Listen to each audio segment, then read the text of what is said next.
Hello everyone, welcome to soil learners. और ये जो हम सॉइल इकोलॉजी कर रहे हैं उसका ये सेशन 2 है। अभी वाले सेशन में हम सॉइल इकोलॉजी पूरा कंप्लीट कर लेंगे। तो लास्ट क्लास में मैंने ये आपसे ये पार्ट डिस्कस किया था जहाँ पे मैंने आपको सॉइल का प्रोफाइल के बारे में बताया था। ओके, तो अब देखो सॉइल को ना दो तरह से डिवाइड कर सकते हैं, एक क्वालिटी के बेसिस में और एक क्वांटिटी के बेसिस में। ठीक है। तो क्वालिटी, अगर सॉइल का क्वालिटी डिक्लाइन होता है ना, ठीक है, decline in quality is degradation. ठीक है। और आपका इसमें क्या होगा कि न्यूट्रिएंट इम्बैलेंस होने लगेगा। जैसे कि आपका क्वालिटी कब डिक्लाइन होगा, न्यूट्रिएंट इम्बैलेंस हुआ, फर्टिलाइजर्स बहुत ज़्यादा हो गए या फिर टॉक्सिफिकेशन हो गया, तो इससे आपकी क्वालिटी डिक्लाइन होगी। अभी क्वांटिटी कैसे होगी, देखो क्वांटिटी वैसे ही होगी ना, जैसे कि क्या होगा कि आपका इरोड होने लगा, थिकनेस जो डिक्लाइन होगा ना उसको क्वांटिटी बोलेंगे, और क्वालिटी आपका जो डिक्लाइन क्वालिटी में होगा उसको डिग्रेडेशन बोलते हैं। तो ये आपका सॉइल जो रिमूव होगा, कुछ मीडियम से आपका जो मे बी कुछ मीडियम होगा तभी ना आपका सॉइल का थिकनेस डिक्लाइन होगा। तो अगर वाटर एज अ मीडियम हम लेते हैं, देखो वाटर से हो सकता है, विंड से हो सकता है, सी वेव से हो सकता है, तो सबसे डोमिनेंट मीडियम जो है ना वो वाटर होता है। ठीक है। अभी देखो इरोजन को हम लिख सकते हैं फंक्शन ऑफ इरोजिविटी कॉमा इरोडेबिलिटी। देखो ये सारे पॉइंट्स ना आप अपने आंसर में डालोगे, आप अपने आंसर में डालोगे ना तो आपका आंसर और लोगों से, मतलब देखो सबको ही लिखेंगे ना सिमिलर काइंड ऑफ, लेकिन थोड़ा तो डिफरेंट बनाना है ना आपको आंसर, तो ये ऐसे ऐसे चीज़ें आपको डालना है। अभी देखो इरोजन फंक्शन है इरोजिविटी का और इरोडेबिलिटी का। इरोजिविटी क्या होता है, ठीक है, इरोजिविटी, अच्छा इरोडेबिलिटी मतलब आपका क्या होता है कि जैसे कि वो आपका जो इरोजन हो रहा है ना, उस इरोजन को प्रोटेक्ट करने के लिए कितना रेजिस्टेंस लग रहा है, कितना रेजिस्टेंस आपका सॉइल ऑफर कर रहा है ताकि वो इरोड ना हो सके, तो वो आपका इरोडेबिलिटी हो गया, ये रेजिस्टेंस है। और इरोजिविटी मतलब जो एजेंट है आपका, उस एजेंट का, इरोजनल एजेंट का स्ट्रेंथ या फिर कैपेसिटी कितना है उस चीज़ को इरोड करने का, तो ये आपका इरोजिविटी और इरोडेबिलिटी हो गया। अब देखो अगर हाई आपका हो गया इरोजिविटी, मतलब उसका मीडियम का स्ट्रेंथ ज़्यादा है और रेजिस्टेंस लो है, तो इरोजन क्या हो जाएगा, हाई हो जाएगा। अब क्या आपका इरोजिविटी लो है और इरोडेबिलिटी हाई है, मतलब रेजिस्ट कर जा रहा है, अगर जितना भी फोर्स लग रहा है, जितना भी वाटर मूवमेंट हो रेजिस्ट कर, तो इरोजन क्या होगा आपका लेस होगा। तो ऐसे ऐसे चीज़ें ना आपको अपने आंसर में डालने हैं। ठीक है। अब वाटर को हम एक एजेंट लेते हैं सॉइल इरोजन का, और उसमें हम डिफरेंट काइंड ऑफ इरोजन पढ़ेंगे। एक स्प्लैश इरोजन होगा, फिर शीट इरोजन होगा, रिल्स होगा, गलीज होगा एंड रवाइंस होगा। ठीक है। तो ये यहाँ पे मैंने पिक्चर लगा करके रखा है। देखो स्प्लैश इरोजन दिख रहा है ना आपको कि रेनफॉल हुआ तो स्प्लैश की वजह से इरोजन हुआ है। ठीक है। फिर देखो ये रेनफॉल पानी एक्यूमुलेट हो गया, मूव कर रहा है, तो ये आपका शीट इरोजन हुआ। फिर थोड़े थोड़े टाइम में ये और ज़्यादा होकर के रिल बनेगा, और रिल बन करके ये फिर पूरा ऐसे गली गली बोलते हैं ना, गली मोहल्ला, गली क्या बोलते हैं, जो पतला लेन होता है। धीरे धीरे मैं इस चीज़ को अभी आपको एक्सप्लेन करूँगी, बट इसका सीक्वेंस आपको याद रखना है कि सबसे पहले आपका स्प्लैश होगा, फिर स्प्लैश के बाद आपका शीट बनेगा, शीट रिल्स बनेगा, रिल्स के बाद गलीज बनेगा, और लास्ट में है ना उसको रवाइंस बोलते हैं। ओके, तो लास्ट वाला आपका रवाइंस होगा। चलो फिर देखो, जैसे कि ये वाला डायग्राम देखो, सबसे पहले ये स्प्लैश आपको दिख रहा है, रेनफॉल हो रहा है यहाँ पे, हाँ रेनफॉल हो रहा है बहुत हाई फोर्स से, तो ये इस रीज़न की वजह से आपका स्प्लैश इरोजन होगा। तो यहाँ पे इस चीज़ को प्रोटेक्ट करने के लिए हम क्या कर सकते हैं, देखो इधर उधर हम प्लांट्स अगर लगा देंगे ना तो क्या होगा, ये थोड़ा प्रोटेक्ट होकर के रह जाएगा, वरना देखो ये मूव करना स्टार्ट हो जाएगा, इधर उधर मूव करना स्टार्ट हो जाएगा, तो स्प्लैश अभी यहाँ पे हुआ, फिर कहीं पे हुआ, फिर कहीं पे हुआ, तो ऐसे ही शीट बनते जाएगा। तो इसको प्रोटेक्ट करने के लिए हमें प्लांट करना चाहिए more trees if we will plant. Okay, तो if we will plant more trees तो हमारा ये जो है it will be good. And then rain drop, एक तो क्या होगा कि मूवमेंट कम हो जाएगा, प्लस क्या होगा ना कि जैसे अगर आपका ट्री हुआ ना तो आपका रेन ड्रॉप्स कहाँ, पहले ट्री में पड़ेगा, यहाँ लीव्स में, एंड लीव्स के बाद तो इसकी फोर्स थोड़ी डिक्लाइन हो जाएगी, तो ये रीज़न होता है आपका। तो ये आपको स्प्लैश दिख गया होगा। नेक्स्ट लेयर्ड रिमूवल, ये शीट दिख रहा है ना आपको, लेयर्ड रिमूवल हो गया सॉइल का। ठीक है, मतलब surface flow of water, water बहुत एक्यूमुलेट होकर के फ्लो होने लगा तो आपका शीट इरोजन हो गया। मतलब ये वही हुआ, लेयर्ड रिमूवल ऑफ सॉइल को शीट इरोजन बोलते हैं, ठीक है। मतलब movement of soil from rain drop splash, उसके बाद रन ऑफ हो जाएगा वाटर, ठीक है।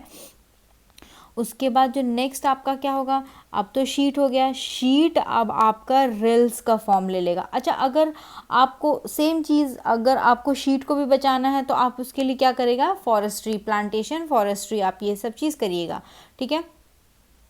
अब क्या होगा, जब पैसेज एक क्रिएट हो गया वाटर का, पैसेज एक क्रिएट हो गया वाटर का, तो एक दूसरे में जॉइन होना स्टार्ट हो जाएगा, तो आपका शीट से वो रिल्स फॉर्मेशन स्टार्ट होने जाएगा, ठीक है। मतलब स्मॉल वेल डिफाइंड चैनल्स बनने लगेंगे तो आपका उससे रिल्स बन जाएगा, ठीक है। जैसे कि आपका इंटेंसिटी थोड़ा बढ़ गया, एक स्पेसिफिक डायरेक्शन हो गया, एक स्लोपी वे हो गया, तो आपका रिल्स हो जाएगा, ठीक है। रिल्स जब बहुत ज़्यादा एलोंगेटेड हो जाता है ना और लॉन्ग हो जाता है और फिर एक दूसरे को ज्वाइन करने लगता है ना, तो गली बनने लगता है। ये देख रहे हो, चौड़ा सा रास्ता, तो इसको गलीज बोलते हैं, ठीक है। और जब गलीज बहुत वाइडेंड हो जाएगा ना, तो वो डिस्टर्ब कर देगा पूरा एंटायर टोपोग्राफी का, और उसको बैडलैंड या फिर रवाइंस बोलते हैं। ये देख रहे हैं आपको, बैडलैंड या फिर रवाइंस बोलते हैं। और जब ये इस तरीके का शेप ले लेगा ना, तो it would not be suitable for cultivation, ये एक तरह का इनफर्टाइल लैंड हो जाएगा। और अगर आपको एग्जाम्पल कोट करना है तो ये आप बिल्कुल रिवर चंबल का एग्जाम्पल दे सकते हो, जो कि रवाइन है, बीहड़ बोलते हैं, रवाइंस को हिंदी में बीहड़, बीहड़ जमीन बोलते हैं, ठीक है। तो देखो क्या हुआ, शॉर्ट में अगर मैं आपको बताऊं तो do I have a place to write, 1 minute, okay, I'll write it down here, is it possible, just a minute guys,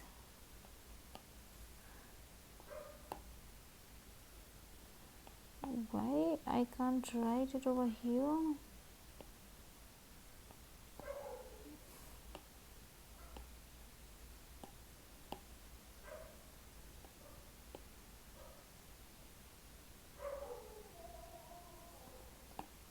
okay, here it is possible. तो देखो सबसे पहले क्या हुआ हमारा कि रेन ड्रॉप्स हुआ, ठीक है। रेन ड्रॉप्स आना स्टार्ट हुआ हमारा, रेन ड्रॉप्स होना, ये हमारा लैंड था, ठीक है। तो यहाँ पे जैसे थोड़े थोड़े ट्रीज थे दूर दूर में, तो ये यहाँ से जब गिरना स्टार्ट हुआ तो ये क्या हुआ हमारा, यहाँ से स्प्लैश होना स्टार्ट किया। तो सबसे पहले हमारा क्या हो गया, स्प्लैश इरोजन हो गया, स्प्लैश इरोजन हो गया। उसके बाद स्प्लैश इरोजन के बाद क्या हुआ, आपका नेक्स्ट शीट इरोजन हुआ, शीट इरोजन होने लगा, ठीक है। थोड़ा सा स्प्लैश इरोजन, स्प्लैश इरोजन क्या होता है, इंटेंस जो रेनफॉल होता है ना, उससे आपका स्प्लैश इरोजन होता है। फिर वो एक स्पेसिफिक डायरेक्शन में जाने रहेगा तो आपका शीट इरोजन होगा, शीट इरोजन से आपका रिल्स बनता है। रिल्स जो आपका होता है, अगर आप उस पिक्चर में देखेंगे, अगर ये आपका लैंड है तो देखो रिल्स आपका ऐसे होता है ना, रिल्स एक आपका ऐसे होगा, मतलब डिवीजन टाइप का हो जाएगा और पानी जो है यहाँ से फ्लो होने जाएगा, तो आपका रिल्स बन जाएगा। रिल्स के बाद आपका ओके, लास्ट में क्या बनता है, लास्ट में रवाइंस बनता है, बट रवाइंस से पहले क्या होता है, गलीज बनता है। The dogs are barking a lot outside, okay. तो गलीज बनता है आपका, गलीज क्या होता है, ये लॉन्ग एलोंगेटेड रिल्स जो होता है ना, वो गलीज बन जाता है। और यही गलीज जब और बहुत ज़्यादा बड़ा हो जाता है तो वो बैड लैंड का स्ट्रक्चर दे देता है, और वो एरिया जो होता है बिल्कुल भी कल्टिवेबल एरिया हो जाता है, और उसको रवाइंस बोलते हैं। और एग्जाम्पल में आप चंबल का एग्जाम्पल दे सकते हैं। तो ये आपको पूरा का पूरा याद होना चाहिए, जो कि आपको मैंने पूरा बताया है, ठीक है। Rain drop with high force आपका स्प्लैश इरोजन हो जाएगा, फिर लेयर्ड रिमूवल शीट हो जाएगा, फिर पैसेज क्रिएट हो जाएगा, एक्सेसिव रिमूवल हो जाएगा सॉइल का, और नाला के जैसा बन जाएगा, कट हो जाएगा, तो वो आपका रिल्स हो गया। और फिर रिल्स बहुत इलोंगेटेड हुआ तो वो आपका गलीज बन जाएगा, और गलीज वाइडेंस होगा तो वो पूरे टोपोग्राफी को डिस्टर्ब कर देगा, और उसको रवाइंस बोलते हैं, बीहड़ हिंदी में बोलते हैं, और चंबल और उसकी ट्रिब्यूटरीज ये बनाती है, ये एग्जाम्पल है। और यहाँ पे भी मैंने कुछ पिक्चर्स लगाए हुए कि देखो ये आपका दिख रहा है, ये क्या है, ये आपका क्या है, समझ में आ रहा है आपको, ये क्या है, आप इसको क्या बोलोगे, इसको शीट इरोजन बोलोगे? नहीं, देखो ये आपको गली के जैसा दिख रहा है ना, दिस इज अ गली erosion, but this is not ravine. Ravine देखो ये है, ये बिल्कुल बैड लैंड है, यहाँ पे थोड़ा सा तो कल्टीवेशन हुआ है ना, वहाँ पे बिल्कुल भी कुछ भी नहीं है। Okay, now so that we have bad land topography, now we want to make this area as normal as in this bad land topography is not good for cultivation. Okay, so if it is not good for cultivation, we have to follow a process, and by following a process we have to make it normal for cultivation. That process is called reclamation. Okay, so this definition you guys have to remember what is reclamation. So various steps we will be following, and using those steps we can prevent, ये जो picture आपने देखा है ना, Chambal river, Chambal and its tributaries, बीहड़ ज़मीन इसको हिंदी में बोलते हैं, तो this land is not suitable for cultivation. So now what we have to do, we have to demarcate this area and make this land useful, so that यहाँ पे cultivation होगा तो फूड प्रोडक्शन होगा, and when food production will increase, then आपका food production से food protection होगा, food protection से आपका क्या होगा, माल नरिशमेंट कम होगा, then the kids will study and they will contribute to the economy of the country. So see, ये जो आपका छोटा सा रवाइंस का एरिया हो गया badland, how it is related to the economy of the country. So we will be following certain steps. Okay, तो पहला जो स्टेप है उसको बंडिंग बोलते हैं. Bunding as in see this diagram, these are the ravines या फिर गलीज जो आपका एरिया है, these are those parts. तो what we will be doing, we will block this channel. So when we will demarcate and block this channel, so that क्या होगा, further erosion नहीं होगा वहाँ पे, और वो area restricted हो जाएगा. तो when erosion will not continue, that means आपने demarcate कर दिया है कि okay, आपका 5-10 किलोमीटर्स का जो लैंड था, दैट लैंड इज अनकल्टिवेबल, तो उसको डिमार्केट कर लेंगे and then we will block the channel. अभी चैनल जब ब्लॉक हो गया आपका, सो देखो ये जो डायग्राम दिख रहा है ना, how bunding is done, this is how bunding is done. Okay, जो आपका डिफरेंट सॉइल्स एंड ऑल डाल करके एक चैनल के जैसा आप बना दोगे. बंडिंग करने के बाद we will do agro forestry over there. Agro forestry where we will do, जो आपका बैड लैंड या फिर रवाइंस है ना, तो उसके साइड में we will be doing agro forestry. And now see, agro forestry is a two terminology word, agro plus forestry. Forestry में what you maximum time what do you see in forestry, that are trees. So trees with agriculture. Okay, so in the same location the trees will be planted and agriculture will be done. So the second process after bunding will be agroforestry. When agroforestry will be done, we will allow the movement of cattle on that place, and the cattle can graze on that place. So now you follow this diagram. See, this is a gully or a ravine. Okay, and see the bunding is done over there. This is the area where we have allowed the movement of cattle and they can graze over here.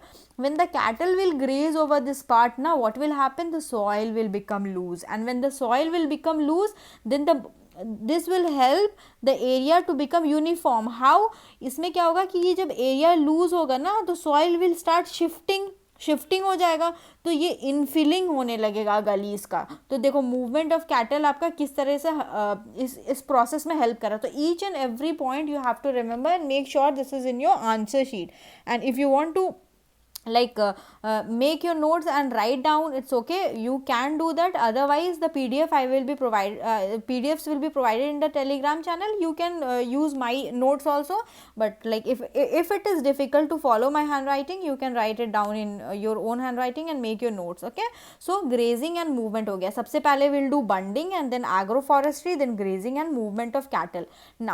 Now the fourth step will be, we will be planting those crops which are low input crops. Low input crops मतलब उन crops को आप less water provide करो, then also it will be fine for those crop. तो जैसे for example jatropha plants क्या होता है, ये बायोफ्यूल के लिए these plants are use. Okay, and these plants can grow in less fertile. तो आपका जो ये ravines वाला एरिया है, obviously this area was not good ना, not fertile, and now we are doing reclamation of this area by following certain process. तो हम वहाँ पे जट्रोफा प्लांट्स को प्लांट करेंगे। सो जट्रोफा प्लांट जब यहाँ पे प्लांट करेंगे, then what we can do, this plant को जब we will take it out, तो इस वेस्ट क्रॉप को we can use again for infilling those gully वाला एरिया। ओके, तो इससे क्या होगा, our gullies will get what covered, और वो यूनिफॉर्म स्ट्रक्चर में आ जाएगा।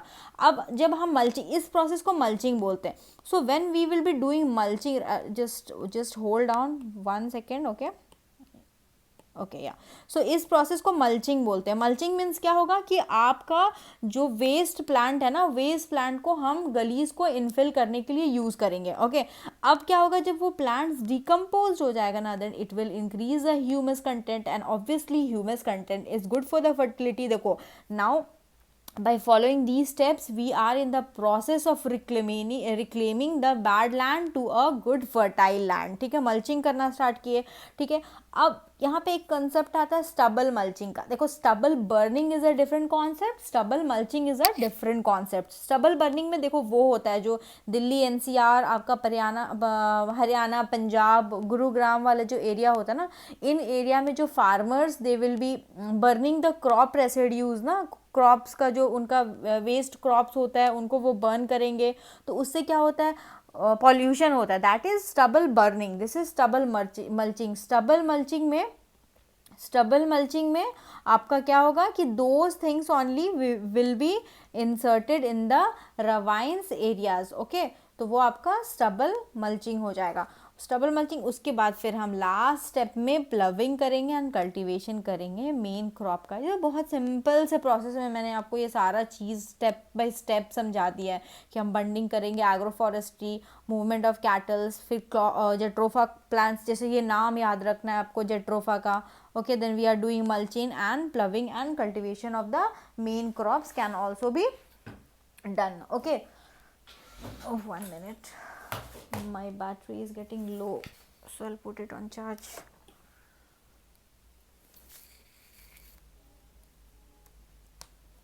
ओके, अब देखो एक इम्पॉर्टेंट पॉइंट है कि वेस्ट लैंड मैनेजमेंट जो है ना, वो पार्ट है वाटरशेड मैनेजमेंट का। तो वाटरशेड मैनेजमेंट क्या है, वाटरशेड मैनेजमेंट पार्टिसिपेटरी, आपका ये एक पार्टिसिपेटरी प्रोग्राम है for conservation and sustainable utilisation of natural resource. तो वेस्ट लैंड मैनेजमेंट आपका एक पार्ट हो जाएगा इंटीग्रेटेड वाटरशेड मैनेजमेंट का। और इंटीग्रेटेड वाटरशेड मैनेजमेंट वही है कि आपका सस्टेनेबल यूटिलाइजेशन करना है रिसोर्सेज का, और ये एक पार्टिसिपेटरी प्रोग्राम है। देखो, इन्वायरमेंट से रिलेटेड, सोसाइटी से रिलेटेड, इकोनॉमी से, ये मैंने आपका यहाँ पे लगा रखा है कि आपका water quality, biodiversity, pollution, geology, climate change, society में ड्रिंकिंग वाटर, रिक्रिएशन, देखो वेस्ट मैनेजमेंट या फिर waste land management, manufacturing, agriculture, transportation, forestry, tourism, ये सब आता है आपका इंटीग्रेटेड। तो आपका वेस्ट लैंड मैनेजमेंट भी पार्ट है वाटरशेड मैनेजमेंट का। ठीक है, अब देखो कुछ और एग्जाम्पल में आप ये लिख सकते हो कि किसी की जो प्रोग्राम्स है ना, मनरेगा प्रोग्राम में क्या होता है कि 100 डेज़ का एम्प्लॉयमेंट दिया जाता है। अब ये 100 डेज़ का जो एम्प्लॉयमेंट होता है ना, ये 100 डेज़ का एम्प्लॉयमेंट, कोई भी काम प्रोवाइड किया जाता है लोगों को, तो वो जो लोग होते हैं रूरल एरिया के, उनको हम वेस्ट लैंड कंजर्वेशन का काम दे सकते हैं। तो देखो, लोगों को एम्प्लॉयमेंट भी मिल जाएगा और फिर हमारा जो कंजर्वेशन है वो कंजर्वेशन भी आपका सक्सेसफुल हो जाएगा। तो मनरेगा जैसे प्रोग्राम्स को भी हम यूज़ कर सकते हैं। तो अगर आप वेस्ट लैंड मैनेजमेंट के बारे में लिखते हैं तो आप वाटरशेड मैनेजमेंट को बिल्कुल मेंशन करेंगे कि वाटरशेड मैनेजमेंट का ही एक पार्ट है जो वेस्ट लैंड, मतलब वेस्ट लैंड मैनेजमेंट जो है वो वाटरशेड मैनेजमेंट का पार्ट है। ओके, नेक्स्ट आपका एक टॉपिक होता है माल नरिश्ड सॉइल या फिर पॉल्यूटेड सॉइल। ठीक है, देखो वो सॉइल ना जो बहुत डिफिशिएंट है और वो ईजिली रिकवर्ड नहीं हो सकता। ठीक है, ऐसा सॉइल, या फिर उसमें बहुत अनवांटेड एलिमेंट्स है, ठीक है, जो कि बहुत ज़्यादा सॉइल की क्वालिटी को डिग्रेड करिए, उसको मालनरिश्ड या फिर पॉल्यूटेड। देखो, this was an all together one topic जो मैंने अभी फ़िलहाल आपका कवर कर दिया है। मैंने आपको वाटर एजेंट सॉइल इरोजन का सारा बता दिया है, एंड मैंने आपको इसको रिक्लेम कैसे करना है उसका भी सारा प्रोसेस एक्सप्लेन कर दिया है। अभी हमारा मालनरिश्ड टॉपिक है, तो वो सॉइल जो जिसमें बहुत आपके मिनरल्स की डेफिशिएंसी है, वो ईजिली रिकवर नहीं हो सकता, या फिर उसमें इतने अनवांटेड एलिमेंट्स है कि क्वालिटी आपका डिक्लाइन हो गया है। Indian Council of Agriculture Research ने एस्टिमेट किया है कि नियरली, देखो ये study, 71% of field in India moving towards a condition जहाँ पे they are not suitable for farming. तो ये आईकार का मतलब Indian Council of Agriculture Research not education 71% के अप्रॉक्सीमेटली है। तो ये फिगर्स याद रखना, ठीक है, क्योंकि देखो हेल्दी सॉइल जो है वो की है किसका, फूड सिक्योरिटी का। मैंने आपको भी थोड़ी देर पहले बताया ना कि कैसे हमारा बैड लैंड टोपोग्राफी से पूरा इकोनॉमी ही इम्पैक्ट हो सकता है। तो हेल्दी सॉइल बहुत की है आपका फूड सिक्योरिटी का। फंक्शन ऑफ सॉइल देखेंगे तो भाई अगर गुड सॉइल है तो गुड फूड प्रोडक्शन होगा, फूड सिक्योरिटी होगा, ठीक है, फूड सिक्योरिटी बढ़ेगा आपका। तो 80% of the average calorie consumption by the people directly derive from the soil. कि हम खाते हैं ना, हम चीज़ें खाते हैं तो हम बहुत सारी तो ग्रीनीज खाते हैं ना, देखो नॉन वेज खाते हैं, that is like in less proportion ना, पीपल ईट नॉन वेज, लेकिन देखो 80% हमारा कैलोरी कंजम्पशन जो है वो हमारा कि कौन पूरा करता है, सॉइल, एंड सॉइल में उगने वाले प्लांट्स करते हैं, इसलिए फर्टिलिटी बहुत इंपॉर्टेंट है, ठीक है। देखो अब क्या क्या चीज़ें हैं जो चीज़ों को ना मतलब सॉइल को मालनरिश्ड बना देती है या फिर पॉल्यूट बना देती है। अगर आपने बहुत डीप प्लाविंग किया हुआ है, वहाँ पे बहुत इंटेंसिव टिलेज किया हुआ है, ओवर इरिगेशन किया है कि वहाँ के न्यूट्रिएंट्स तो मूव ही होकर के एक दूसरे जगह में एक्यूमुलेट हो गए हैं, ठीक है, और यहाँ पे वो सैलिनाइजेशन कर दे रहे हैं, ये न्यूट्रिएंट्स इधर इधर से मूव होकर के एक जगह एक्यूमुलेट हो रहे हैं और यहाँ पे, तो ये वाला एरिया भी कल्टिवेबल नहीं होगा, ये वाला एरिया भी, तो सैलिनाइजेशन, ठीक है, मतलब सॉल्ट रेसिड्यू प्रेजेंट हो जाएगा उस सॉइल में, या फिर आपका ओवर इरिगेशन, ये दोनों रिलेटेड, ठीक है। या फिर आपने बहुत एग्रोकेमिकल फर्टिलाइजर्स यूज़ कर लिया, पेस्टिसाइड्स यूज़ कर लिया, मोनोकल्चर किया है। मोनोकल्चर मतलब एक ही आप उगा रहे हैं, मतलब वहाँ पे कॉटन उगा रहे तो उगा रहे हैं, उगा रहे तो उगा रही, यू आर नॉट चेंजिंग है। उसके बाद स्टबल बर्निंग किया है वहाँ पे, तो ये सारी चीज़ों से आपका क्या होता है, मालनरिश्ड या फिर पॉल्यूटेड सॉइल, पॉल्यूटेड सॉइल, वहाँ पे पॉल्यूशन होता है। अभी देखो सैलिनाइजेशन का भी इट्स जेड, ओके, सैलिनाइजेशन का भी मैंने आपको जैसे बताया कि ओवर इरिगेशन हुआ, जैसे कनाल इरिगेशन, इंदिरा गांधी कनाल जो है इस थ्रेड में, कनाल से वाटर मूव कर रही है ना, तो कनाल से वाटर मूव करिए तो एक जगह तो वाटर एक्यूमुलेट होती है, तो यहाँ पे सॉल्ट कंटेंट वाटर का मोर हो जाएगा।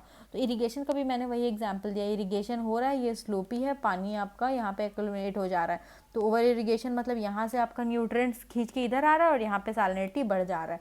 तो ये सारा जो फैक्टर्स है ये सब सॉइल को आपका पॉल्यूट करती है। अब आप एक केस स्टडी, ये केस स्टडी अब आप एग्जाम्पल कोट कर सकते हो अपने आंसर में, कि इंदौर जो आपका जगह है ना मध्य प्रदेश में, वहाँ का सॉइल को स्टडी किया गया और पता चला कि वो मालनरिश्ड है, और वहाँ सॉइल में बहुत वाइटल न्यूट्रिएंट्स जो है ना वो मतलब वाइटल न्यूट्रिएंट्स आर लॉस्ट, इसको बैड सॉइल भी बोलते हैं। रीज़न यही है कि ओवर यूज़ ऑफ फर्टिलाइज़र हुआ है, ठीक है, किस चीज़ के लिए, सोयाबीन क्रॉप के लिए। बहुत इंटरेस्टिंग स्टडी है, देखो सोयाबीन क्रॉप जो है ना ये ज़्यादा सल्फ़र यूटिलाइज़ करता है, मतलब सॉइल से ज़्यादा सल्फ़र लेता है, लेकिन जो फर्टिलाइज़र यूज़ करते हैं ना बहुत ज़्यादा नाइट्रोजन नाइट्रोजन नाइट्रोजन सप्लाई कर रहे थे, और ये सॉइल से खींच के क्या ले जा रहा था, सॉइल से ये सल्फ़र खींच करके ले जा रहा था। तो यहाँ पे इम्बैलेंस हो गया, नाइट्रोजन दे रहे हैं हम बाहर से एज अ फर्टिलाइज़र, एंड हमारे प्लांट को, सोयाबीन को with the time, passage of time, उसको बहुत ज़्यादा सल्फ़र चाहिए। तो क्या हो गया, देखो उस सॉइल में सल्फ़र की कंटेंट धीरे धीरे कम हो गया, नाइट्रोजन बहुत ज़्यादा हो गया। तो ये एक कंडीशन हो गया ना, इंस्टेबिलिटी का, इम्बैलेंस हो गया, ठीक है। तो इसके वजह से आपका क्या हुआ, इम्बैलेंस हुआ, ठीक है। डायमोनियम फॉस्फेट के बारे में अगर आपको पता होगा, एप्लीकेशन ऑफ डायमोनियम फॉस्फेट यहाँ पे हुआ, ठीक है। तो इसमें भी क्या हुआ, आपका नाइट्रोजन एंड फॉस्फर आपका सप्लाई हुआ, लेकिन पोटाशियम एंड सल्फर आपका डिग्रेड होते गया। मोनोकल्चर हुआ सोयाबीन का ही, सोयाबीन ही कल्टीवेट करते रह गए, ठीक है। और यहाँ पे बहुत मैकेनाइज्ड फार्मिंग चलता था, जैसे ट्रैक्टर्स, बुलडोजर्स ये सब यूज़ करते थे, तो बहुत डीप प्लविंग होता था। ये आपका लेयर है, सॉइल का लेयर है, बहुत डीप प्लविंग होता था, which is also not good for the health. तो ये सारा फैक्टर्स प्ले किया उस जगह के सॉइल को माल नरिश्ड या फिर उसका वाइटल न्यूट्रिएंट्स जो लॉस हो गया। तो ये आप केस स्टडी एक कोट कर सकते हो आंसर में।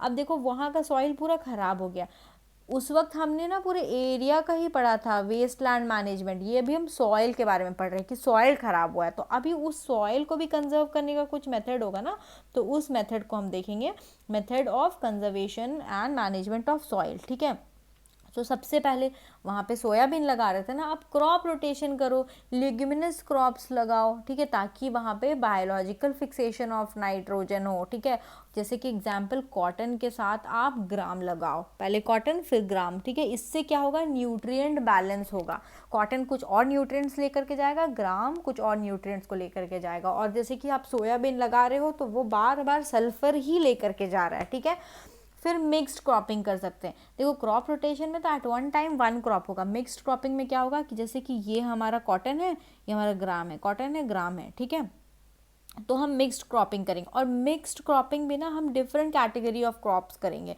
जैसे bamboo and sugar cane same variety है तो दोनों को एक साथ लगाएंगे क्या, नहीं, ये तो सेम ही ब्रांच का है ना, नहीं, राइस एंड वीट तो सेम ही है ना, नहीं, हम क्या करेंगे डिफरेंट कैटेगरी का, जैसे कि cotton and black gram, Deccan plateau में ये लगाया जाता है कॉटन एंड ब्लैक ग्राम, हम ऐसा वाला लगाएंगे कि दोनों डिफरेंट जीनियस का हो। ये बैम्बू एंड शुगर कैन तो सेम फैमिली का होता है। ठीक है, इससे क्या होगा ना आपका, जब हम मिक्स्ड क्रॉपिंग करेंगे ना तो रिस्क रिडक्शन भी कम होगा। क्योंकि देखो अगर सपोज ग्राम का फेलियर हो गया, क्रॉप फेलियर, एटलीस्ट कॉटन तो होगा ना हमारे पास। ठीक है, उसके बाद इनकम इंक्रीज होगी कि आप 2 वैरायटी सेल कर रहे हैं। ठीक है, लैंड का अच्छा यूटिलाइजेशन होगा। ठीक है, और ये सॉइल को आपका प्रोटेक्ट भी करेगा फ्रॉम इरोजन, क्योंकि different different type of crops है ये। ठीक है, फिर ये हम मेथड पढ़ रहे हैं conservation and management of soil. तो क्रॉप रोटेशन हो गया, मिक्स्ड क्रॉपिंग हो गया आपका, डिफरेंट हार्वेस्ट टाइम होना चाहिए, डिफरेंट ग्रोथ रेट होना चाहिए। कि डिफरेंट ग्रोथ रेट होगा तभी ना आपका फील्ड में हमेशा एक प्लांट लगा ही रहेगा। ठीक है, हार्वेस्ट टाइम भी डिफरेंट होगा, ग्रोथ रेट डिफरेंट होगा, तभी तो हार्वेस्ट टाइम डिफरेंट होगा ना। उसके बाद फॉलोइंग करना है, मतलब कुछ टाइम के लिए उसको छोड़ दो वैसे ही उस एरिया को, कि वहाँ पे कुछ भी कल्टीवेट नहीं करो, ताकि वहाँ का सॉइल रीजनरेट हो जाए। जैसे कैसे अगर आप लोग एग्जाम के लिए प्रिपरेशन करते हो, दिन रात बैठ करके पढ़ते रहते हो ना, तो दिन रात बैठ करके पढ़ते रहते हो तो रात में एटलीस्ट 6-7 घंटे की अच्छी प्रॉपर 7.5 आवर्स की स्लीप लोगे, तभी तो आपका ब्रेन रीजनरेट होगा and then it will function more. Same way land को थोड़ा फैलो छोड़ो ताकि सॉइल रीजनरेशन हो, मतलब न्यूट्रिएंट्स रीजनरेशन हो। स्टबल मल्चिंग करने के लिए, स्टबल मल्चिंग वही जैसे मैंने आपको जेट्रोफा प्लांट के बारे में वेस्ट लैंड में बताया था कि जो बच गया वेस्ट है ना, उसको सॉइल को कवर करने में यूज़ करो। उससे क्या होगा, ह्यूमस कंटेंट इंक्रीज होगा, क्योंकि वो डेड डिकम्पोज हो जाएगा। फिर फील्ड रोटेशन, फील्ड रोटेशन तो वैसे इंडिया में प्रैक्टिस नहीं होता है, ये एक जर्मन प्रैक्टिस है। देखो मैंने हर चीज़ इस नोट्स में ना चीज़ों को मेंशन किया है, तो आप चाहो तो ये इस नोट्स का भी पीडीएफ ले लो यहाँ पे जा करके, 7 लर्नर्स है, यहाँ पे हर चीज़ का जितना भी क्लासेस हम लेते हैं ना यहाँ पे उस सब का पीडीएफ प्रोवाइड कर देते हैं। तो आप मेरे नोट्स को भी ले लो। और I know like my hand writing is very bad, तो इफ़ यू वांट मैं ऐसे भी डिक्टेट कर रही हूँ तो you can make notes of your own also.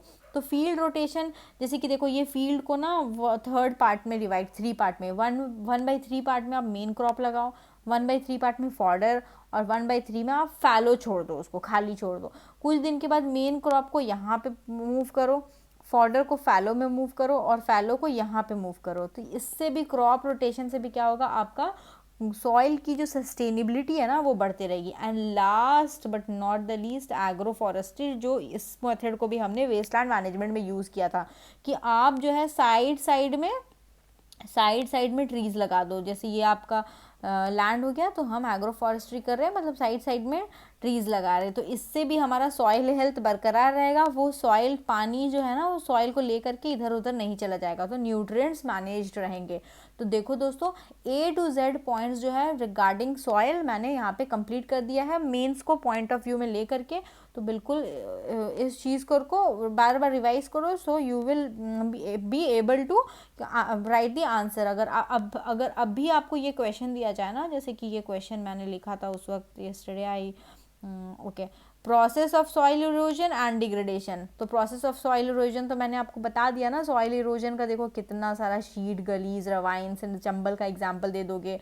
ठीक है, distribution of soil erosion in India, फिर कंजर्वेशन और कैसे करेंगे मैनेजमेंट के लिए, ठीक है। तो सॉइल कंजर्वेशन के लिए भी आपको पता है अभी कैसे करना है, और वेस्ट लैंड मैनेजमेंट के लिए भी कैसे करना है आपको पता है। तो अब आंसर आप इस चीज़ का अटेम्प्ट कर सकते हो। अब जब कल नेक्स्ट क्लास होगा ना, वहाँ पे हम ये कोरल रीफ के बारे में डिस्कस करेंगे। It's all together new topic, तो ये कल के क्लास में डिस्कस करेंगे। तो चलो आज के लिए इतना ही।